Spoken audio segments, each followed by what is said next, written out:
नमस्कार, मैं doctor Shipra Banerjee, assistant professor government BB girls PG autonomous college Raipur.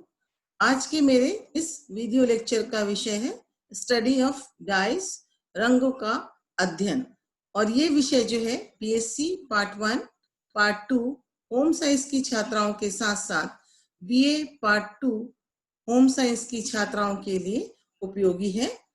इस लेक्चर में हम ये जानेंगे कि रंगों का अध्ययन क्या है, रंग कितने प्रकार के होते हैं, उनकी प्राप्ति के स्रोत कौन कौन से हैं और रंगने की अवस्थाएं कौन कौन सी होती हैं। तो चलिए हम देखते हैं रंगों के बारे में। प्राचीन समय से वर्तमान समय तक रंगाई की कला ने विश्व में सौंदर्य प्रदान करने में अपनी महत्वपूर्ण भूमिका अदा की है। भारत रंगों के क्षेत्र में प्राचीन समय से ही विश्व में अपना महत्वपूर्ण स्थान रखता है। भारत में मनुष्य को प्राकृतिक रंगों का ज्ञान काफी प्राचीन समय से था।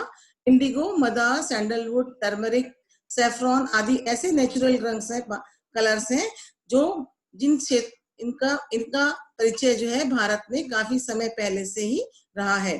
इन रंगों का उपयोग न केवल भारतीय वस्त्रों को आकर्षक बनाने में किया जाता है, बल्कि पश्चिमी देशों में भी बड़ी मात्रा में समुद्री रास्ते से यह रंग उपलब्ध कराए जाते रहे हैं।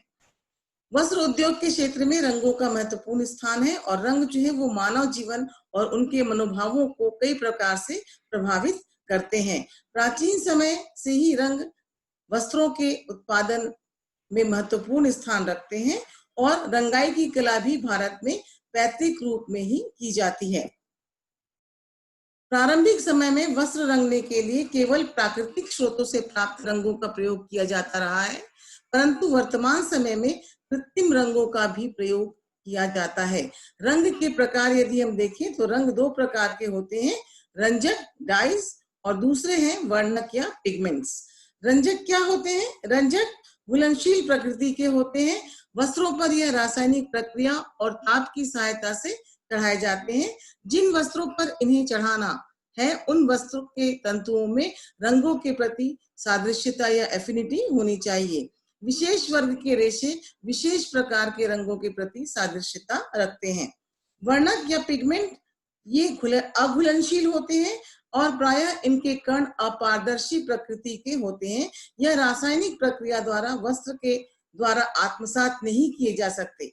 वर्णकों को वस्त्र पर चढ़ाने के लिए सटने वाले पदार्थ या कोहेसिव सब्सटेंस जो होते हैं जैसे राल आदि को यांत्रिक विधि द्वारा चढ़ाया जाता है। वर्णकों का प्रयोग काफी सरलता से और शीघ्रता से किया जा सकता है।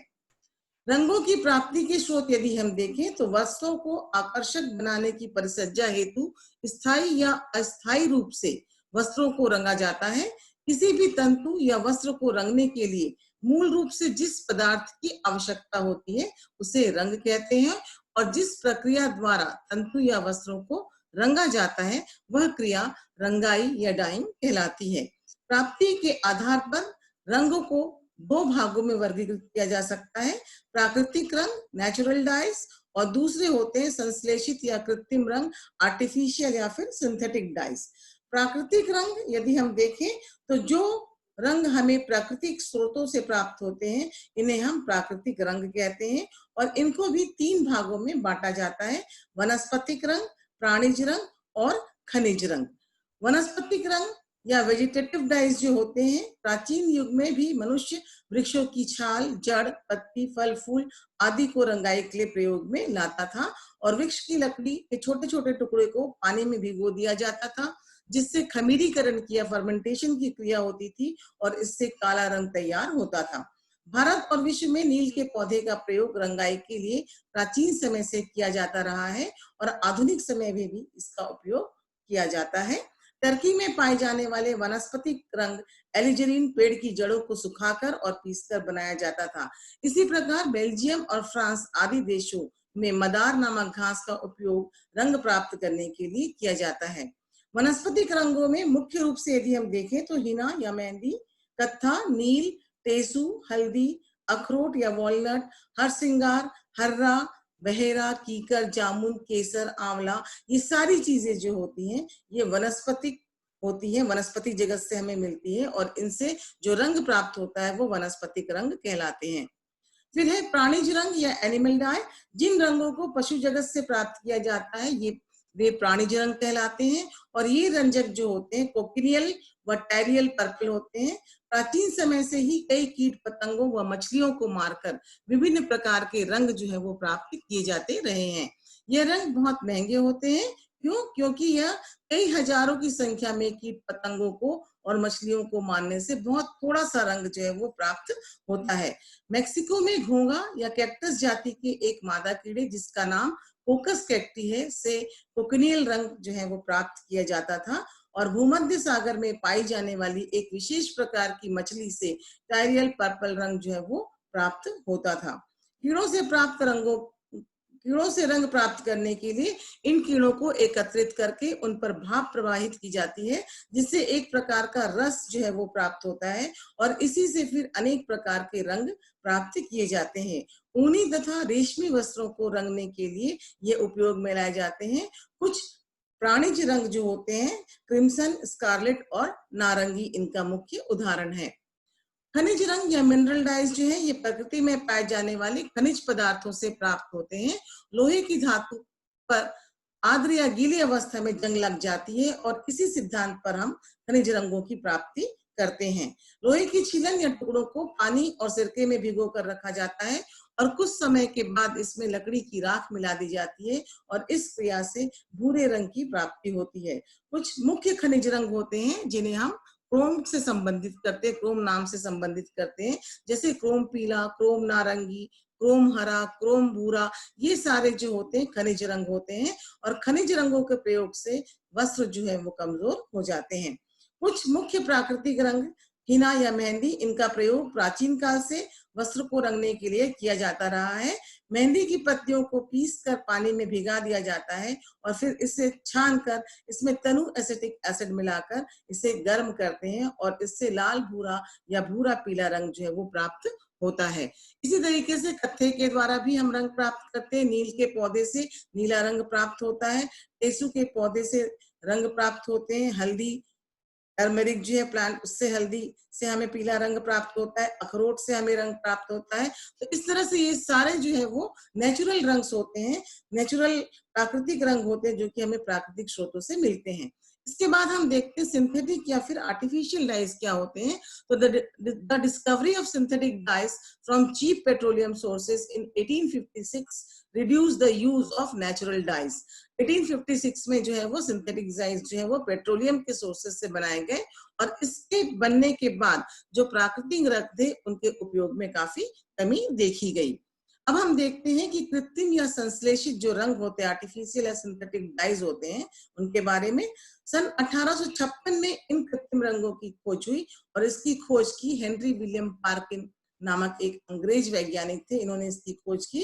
जब ये एनालिन से क्विनैन बना रहे थे उसी दौरान अचानक सिंथेटिक डाई के बारे में जानकारी प्राप्त हुई और इस तरह से इस खोज से रंग उद्योग में एक क्रांति सी आ गई थी। तो एनिलीन से रंग बनने के बाद अन्य रासायनिक प्रक्रिया द्वारा असंख्य प्रकार के रंग बनाए गए और आधुनिक समय में इन रंगों का प्रयोग बहुत अधिक मात्रा में किया जाता है क्योंकि ये रंग प्राकृतिक रंगों की अपेक्षा काफी सस्ते होते हैं।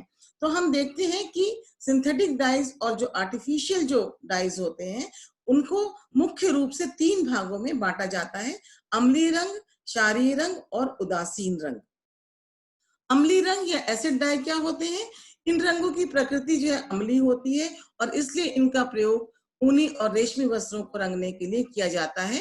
अम्लीय रंग सोडियम, पोटेशियम और कैल्शियम के कार्बनिक अम्ल होते हैं। जिस वस्त्र को रंगना है उसे साफ पानी में भिगोकर रंग के घोल में 15 मिनट तक छोड़ दिया जाता है और फिर निकालकर वस्त्र को 45 मिनट तक गंधक के तेजाब में डाल दिया जाता है और फिर इसे साफ पानी से धो लेते हैं। यदि वस्त्र सिल्क का है तो उसे 3% स्टेरिक एसिड के गुनगुने घोल में 10 मिनट तक हम छोड़ देते हैं। इससे रेशम में चमक आ जाती है। अम्लीय रंग सस्ते और धूप के प्रति पक्के होते हैं किंतु बहुत अधिक धुलाई से ये रंग जो है वो फीके पड़ने लगते हैं, अतः इन पर ड्राई क्लीनिंग की जाती है। एसीटेट, नायलॉन, एक्रिलिक आदि तंतुओं पर इनका उपयोग किया जाता है और उन्हीं वस्त्रों में पक्का रंग चढ़ाने के लिए रंगाई क्रिया के बाद इन्हें क्रोमेट सॉल्यूशन में उबाला जाता है, जिससे ये धूप और धुलाई के प्रति पक्के हो जाते हैं। इसके बाद है क्षारीय रंग या बेसिक डाई। ये कोलतार रंग है और इसकी प्रकृति क्षारीय होती है। इसका विकास रेशम और ऊनी वस्त्रों को चमकीला प्रभाव देने के लिए किया गया था। वनस्पति तंतु से बने वस्त्रों पर इन रंगों का प्रयोग करते समय अम्लीय मॉर्डेंट या बंधकों का प्रयोग किया जाना चाहिए, अन्यथा ये रंग कच्चे रह जाते हैं। क्षारीय या बेसिक रंगों को रंग बंधकों के साथ सूती, लिनन, एसीटेट, नायलॉन, पॉलिएस्टर और एक्रेलिक तंतुओं पर भी प्रयोग किया जा सकता है। यदि इन रंगों का प्रयोग प्राकृतिक तंतुओं से बने वस्त्रों पर किया जाता है तो यह रंग धूप, धुलाई और पसीने के प्रति पक्के नहीं होते। इन रंगों को ऐसे वस्त्रों पर भी उपयोग में लाया जाता है जिन्हें पहले अम्लीय रंगों के साथ रंगा गया हो। इसके बाद हम देखते हैं उदासीन रंग क्या होते हैं, न्यूट्रल डाई। इन रंगों का अपना एक अलग ही वर्ग होता है। ये रंग कपास, रेयॉन और लिनन के वस्त्रों के लिए काफी अनुकूल होते हैं। रंगाई की विधि के अनुसार इनके निम्नलिखित उपवर्ग होते हैं। जैसे इसमें पहले हम देखते हैं प्रत्यक्ष रंग या डायरेक्ट डाई। यह रंग प्रत्यक्ष रंगाई हेतु उपयोग में लाए जाते हैं और रंगाई के लिए किसी रंग बंधक की आवश्यकता इसमें नहीं होती। सामान्यतः सेलुलोज तंतु से बने वस्त्रों के लिए इनका उपयोग किया जाता है और इन रंगों को पानी में घुलनशील बनाने के लिए रंग के घोल में सोडा ऐश और नमक की मात्रा मिलाई जाती है। ये रंग सस्ते होते हैं और इससे रंगाई की विधि भी काफी आसान होती है, लेकिन ये रंग पक्के नहीं होते और अधिक धुलाई से ये निकल जाते हैं। प्रत्यक्ष रंग के अंतर्गत यदि हम देखें तो 3 तरह के रंग आते हैं: स्वतः प्रत्यक्ष रंग, विकसित रंग और एजोइक रंग। स्वतः प्रत्यक्ष रंग या सेल्फ डायरेक्ट डाइज वे होते हैं।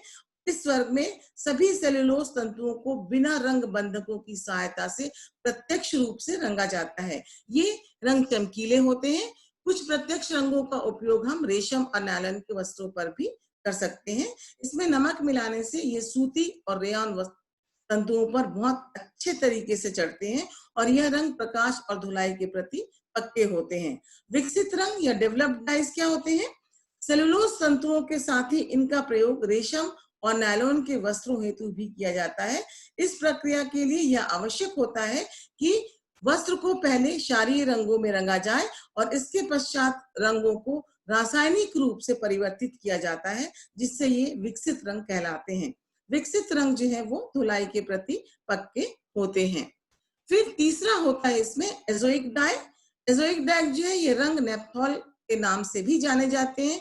ये रंग धुलाई के प्रति पक्के होते हैं। इनका प्रयोग हम सूती तंतुओं के लिए विशेष रूप से किया जाता है। साथ ही साथ नायलॉन तथा एसीटेट जो फाइबर्स होते हैं, इन पर भी हम विशेष उद्देश्यों के लिए इसका उपयोग करते हैं। इनका उपयोग विकसित रंग की तरह ही किया जाता है। वस्त्र को पहले नेपथॉल में डुबाया जाता है और बाद में इन्हें रंग के घोल में डुबाते हैं। कभी कभी रंगाई करते समय तापमान बहुत अधिक यदि हो जाए टेम्परेचर, तो उसको कम करने के लिए बर्फ का प्रयोग किया जाता है। इन रंगों का प्रयोग मुख्य रूप से चमकीले लाल, पीले, काले रंगों के लिए किया जाता है। इसके बाद हम दूसरे प्रकार के जो न्यूट्रल डाइज हैं उसमें देखेंगे सल्फर डाई या गंधक रंग। सबसे पहली बार 1879 में इसे बनाया गया और इसका प्रयोग सूती और लिनन वस्त्रों पर किया गया।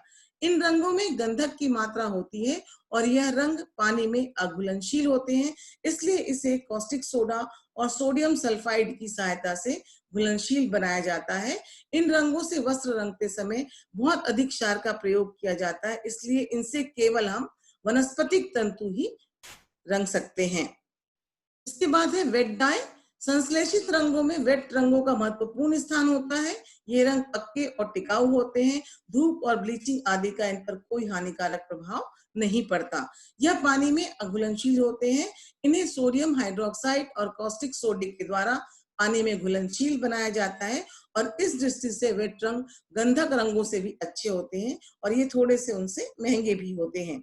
वेट रंगों का प्रयोग ऐसे वस्त्रों पर किया जाता है जिन्हें बार बार धोना और धूप में सुखाना होता है। जैसे डेली यूज के हमारे सामान है, टॉवेल्स है, बेडशीट्स है, टेबल क्लॉथ है, कुशन्स है आदि। वेट रंग सूती, लिनन और रेयॉन के लिए सबसे अधिक पक्के रंग होते हैं और इन्हें रंग बंधकों के साथ नायलॉन, पॉलिएस्टर और एक्रेलिक फाइबर पर भी उपयोग में लाया जाता है। नेक्स्ट है डिस्पर्स डाई या प्रसारित रंग। मूल रूप से इन रंगों का विकास एसीटेट तंतुओं को रंगने के लिए किया गया था और इसलिए इनका प्रयोग नायलॉन, पॉलिएस्टर, एक्रेलिक आदि वस्त्रों को रंगने के लिए किया जाता है। साथ ही साथ सेलुलोज तंतुओं को भी इनकी सहायता से हम रंग सकते हैं। इन रंगों के अणु बहुत महीन होते हैं, ये जल में कम घुलनशील होते हैं, ये घोल में सहज ही फैल जाते हैं और कपड़े से चिपककर उसे रंगते हैं। इस गुण के कारण इन्हें हम प्रसार या प्रसारित रंग भी कहते हैं। प्रसारित रंग उसी विधि से बनाए जाते हैं जिस विधि से विकसित प्रत्यक्ष रंग बनाए जाते हैं। प्रसारित रंगों के घोल में नमक नहीं डाला जाता। प्रसारित रंग में नीला रंग वायुमंडल की नाइट्रो ऑक्साइड गैस से प्रभावित होता है और नीला रंग उड़कर धीरे धीरे गुलाबी हो जाता है, किंतु नायलॉन पर नीला रंग नहीं उड़ता और ये काफी पक्का होता है। नेक्स्ट है पिगमेंट डाई या वर्णक रंग। इन रंगों का विकास वर्तमान समय में ही हुआ है और ये रंगने की एक विशेष तकनीक है और इसका महत्व दिन प्रतिदिन बढ़ता जा रहा है।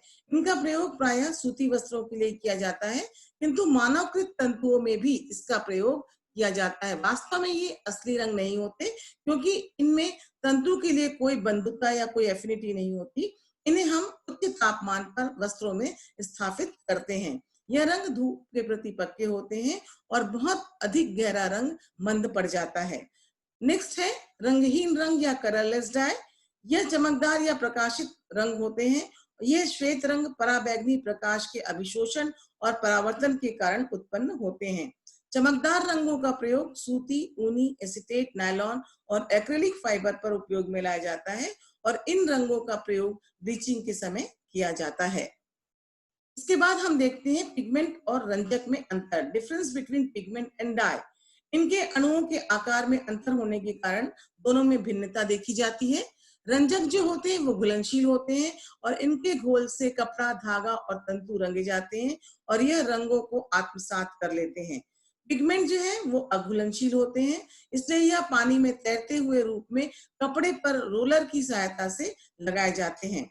यह कपड़े की ऊपरी सतह पर ही होते हैं, तंतुओं में प्रवेश नहीं करते। इन्हें संश्लेषित राल से कपड़े पर लगाया जाता है। कपड़ा रंगने की यह विधि सरल और सस्ती है। इस विधि के द्वारा कपड़े पर विभिन्न प्रकार के सुंदर डिजाइन भी बनाए जाते हैं। जिन संश्लेषित रंगों कपड़ों को रंगना संभव नहीं होता, उन्हें हम पिगमेंट की सहायता से रंग सकते हैं। अब हम देखते हैं रंगने की अवस्थाएं कौन कौन सी होती हैं।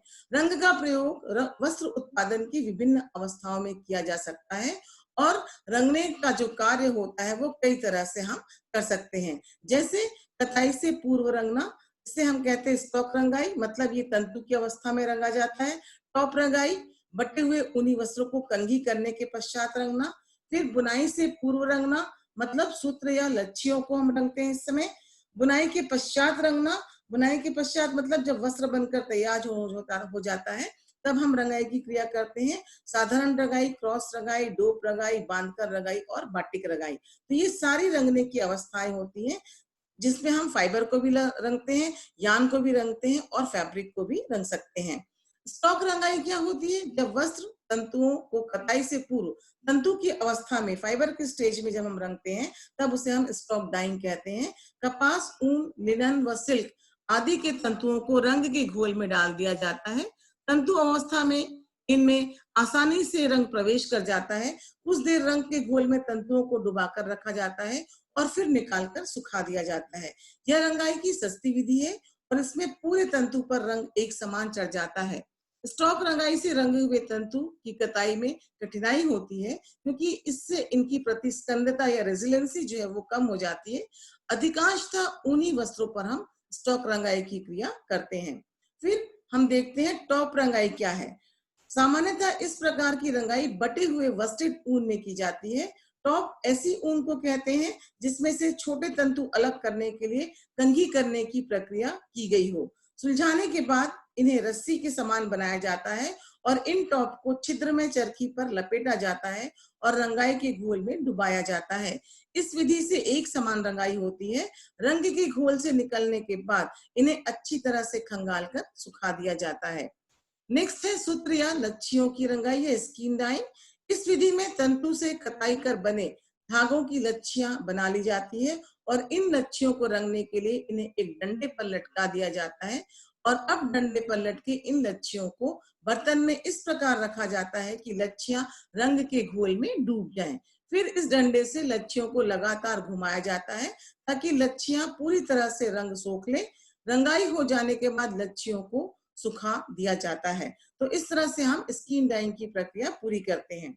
इसके बाद हम देखेंगे वस्त्र की रंगाई। इस विधि में तैयार वस्त्र को विभिन्न रंगों से रंगा जाता है। वस्त्र में धागे पास पास सटे होने तथा सूत्र की ऐंठन के कारण वस्त्र अच्छी तरह से रंग को आत्मसात नहीं कर पाते। वस्त्र को निम्नलिखित विधियों द्वारा रंगा जाता है। इसमें सबसे पहली विधि है साधारण रंगाई।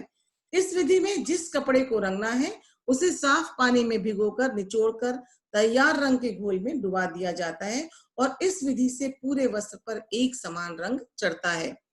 फिर है क्रॉस रंगाई। इस विधि में 2 या 2 से अधिक रेशों से बने वस्त्रों को रंगा जाता है और ऐसे वस्त्रों को हम रंग के घोल में डुबा दिया जाता है जिससे अलग अलग रेशे अलग अलग मात्रा में रंग को शोषित करते हैं। कभी कभी ऐसा भी होता है कि कोई रेशा पूरी तरह से रंगहीन रह जाता है और जबकि एक रंगीन हो जाता है। बटाई में विभिन्नता होने से भी रेशे अलग अलग शेड के रंग ग्रहण करते हैं। इसके बाद की विधि है पेड रंगाई। पेड डाइंग जो होती है इसमें कपड़ों पर हल्का रंग चढ़ाने के लिए यह विधि प्रयोग में लाई जाती है। इस विधि में कपड़े को रंग के घोल से निकालकर रोलर्स के बीच से गुजारा जाता है। इससे अतिरिक्त जो रंग होता है वो कपड़े पर से निकल जाता है। नेक्स्ट है मिक्स्ड डाइंग या मिश्रित रंगाई।